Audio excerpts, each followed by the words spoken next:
Combine an element from a list with a string. First, go to brackets. As you see here, we have a list of animals, so we will create a string message as example and assign it by a string of I love my space. Then print message plus animals element 2 or dog. Untitled method is just optional.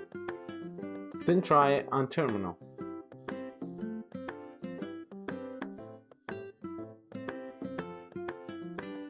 Look at that. It's printed I love my dog.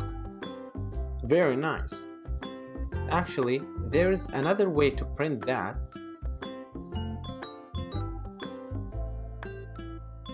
By using print I love my plus space plus animals element -2 or dog. That title is just an optional, but it's good if you just put title. Okay, try on terminal now. Cool, it's printed I love my dog. Very good. That's all for now. Make sure you have to do this by yourself on your computer. Thanks for watching.